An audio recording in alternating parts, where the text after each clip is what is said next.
Ces craquelins, inspirés d'une recette norvégienne, sont fabriqués à Saint-Narcisse et vendus sur Internet. C'est bien craquant. L'épaisseur est la même que le craquelin norvégien. Isabelle Magny a démarré son entreprise La Fabrique Gourmande en 2016. Ce que j'ai modifié, par contre, c'est d'avoir un craquelin qui était fait à base de sarrasin parce qu'eux utilisent du seigle. On sait que la farine de sarrasin est très reconnue en Mauricie, puis ça nous permettait là, de faire un clin d'œil à un produit très local. Quels sont les ingrédients que vous utilisez principalement? À la base, c'est des grains. Alors, c'est des graines de tournesol, des graines de citrouille, des graines de sésame. Il y a des flocons d'avoine, de la farine d'avoine et de la farine de sarrasin. On n'est pas habitué à un craquelin qui est craquant comme ça. On est tellement habitué au biscuit soda, qui est un traditionnel craquelin. On est dans un craquelin beaucoup plus... avec plus de texture. J'observe depuis un bon moment une révolution dans l'univers du craquelin. Petit aliment tout simple, que j'oserais dire petit aliment réconfort qu'on a dans nos vies depuis qu'on est tout petit, qu'on aime se craquer dans une soupe ou manger avec un bon fromage. Nous avons demandé à Isabelle Marquis d'analyser 35 craquelins nouveaux genres vendus en épicerie. Aujourd'hui, avec les nouveaux craquelins, on est complètement ailleurs. Ça déborde de grains entiers, de graines, de légumes, de fines herbes, d'épices de toutes sortes.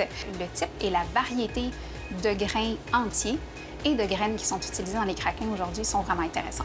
Comme le sarrasin, comme le quinoa, par exemple. On parle de lin, on parle de chia, on parle de sésame blanc, noir. C'est très, très, très varié.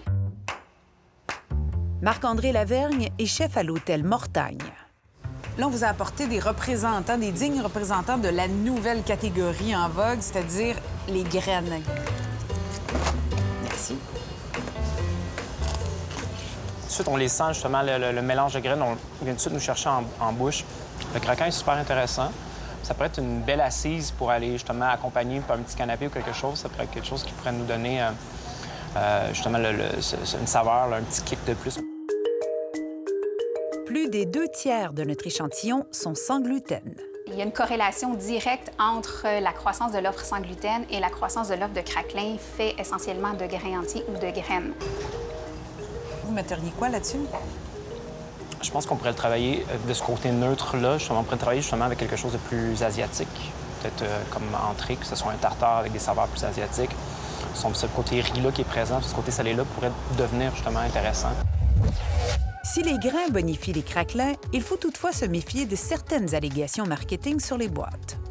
On dirait que le buzz en ce moment est au niveau des grains et des graines et avec le superlatif « super ». Le mot « super » est super trop utilisé.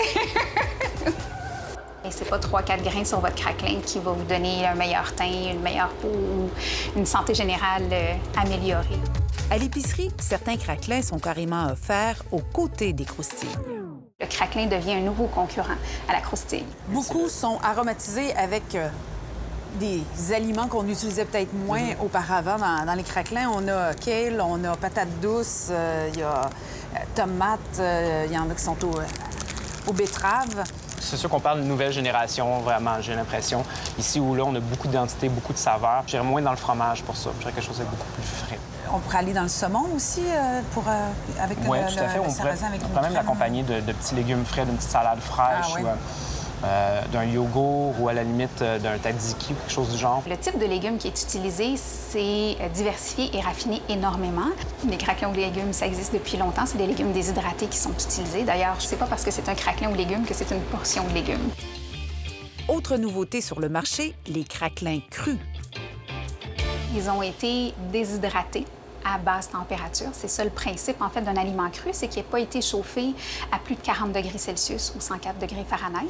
On a vraiment une explosion de saveurs. Mais c'est vraiment ça. Hein? C'est très, très, très, très goûteux. Avec l'oignon? Oui, vraiment. Très bien assaisonné.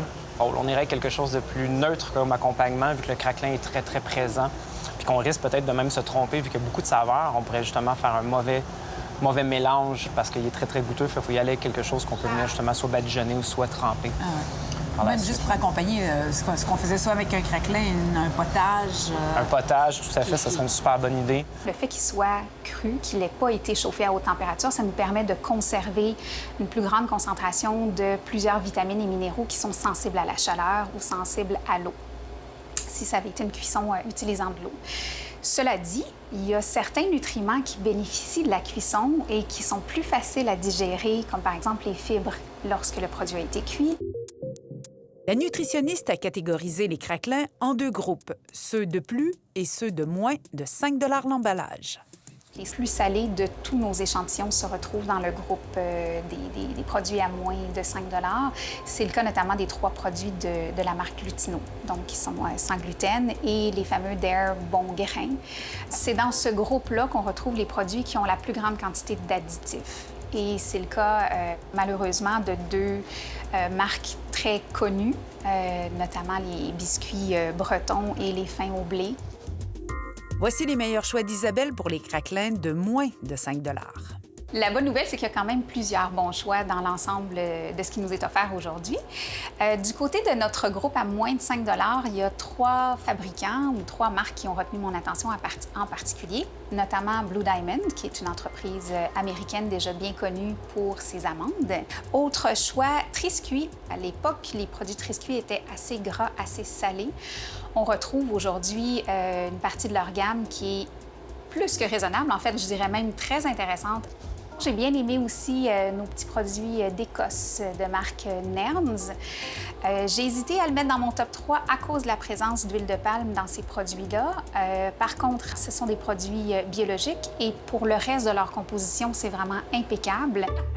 Dans le groupe des plus de 5 $, le choix a été plus difficile. Parce que globalement, ce sont presque tous des produits à belle valeur nutritionnelle, gourmets, avec des formes qui sont intéressantes, qui sont créatives. Pour le palmarès, j'ai décidé de me concentrer sur des produits locaux.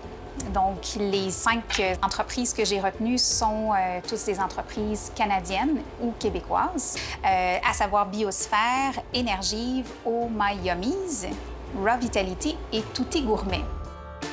Les consommateurs ont donc l'embarras du choix, peu importe leur budget ou leur goût. C'est là qu'on voit que vous avez le pouvoir d'influencer les grandes entreprises en alimentation.